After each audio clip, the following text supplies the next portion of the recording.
3 dies ploguent a Castelló han deixat fins a 166 litres per metre quadrat a Vila-real. Els bombers han hagut de treballar amb intensitat al llarg de tota la nit per tal de rescatar els ocupants de 5 vehicles a l'Alcora i a Cabanes.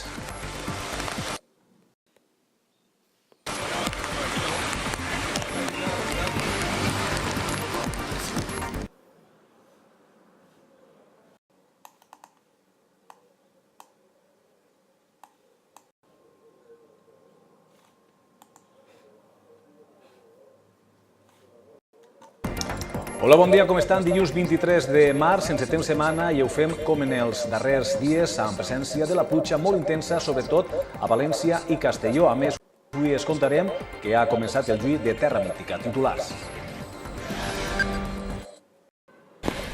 Fortes precipitacions a Castelló han fet activar l'emergència 0 a les comarques de la Plana Alta i la Plana Baixa. Es podrien arreplegar fins a 80 litres per metre quadrat en 12 hores.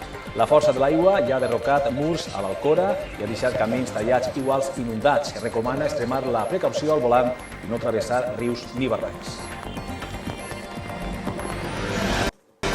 Fortes pluges a la província de Castelló. En punts com l'Alcora o Vila-real s'han arreplegat més de 170 litres per metre quadrat en 24 hores. Uns registres que fan d'este mes de març el més plujós a Castelló des de 1912.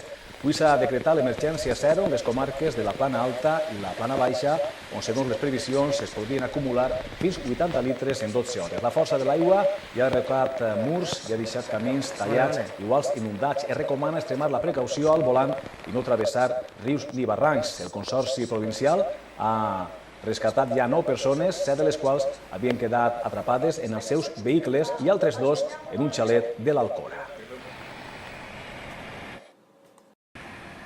Decenas de carreteras cortadas y badenes como este inundados es la imagen que ofrece la Alcora en un día muy lluvioso. Los bomberos han tenido que rescatar a un hombre de ese vehículo que tenemos a nuestras espaldas y también de esta zona han rescatado a una familia entera de una vivienda donde el agua había alcanzado ya 1 metro de altura.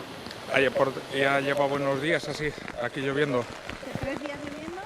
Sí, ha llovido esta noche, han llovido más de 100 litros según un pluviómetro que tenemos en casa. Lleva ya 2 o 3 días lloviendo y esta noche no ha parado en toda la noche y ahora toda la mañana sí también sin parar. Estas calles van todas de ancho en ancho. A la zona de València les pluges també estan sent contínues amb moments de molta intensitat. Les precipitacions afecten sobretot les comarques de l'Horta Nord i el Camp de Morvedre. A Sagunt i a Massamagrell s'han hagut de rescatar diverses persones que havien quedat aïllades als seus vehicles. En altres zones de la província la pluja ha sigut més irregular. A Barx i a Bunyol s'han arreplegat més de 100 litres per metre quadrat. En canvi, cap al sud de la comunitat solament ha plogut fort a Alcoi.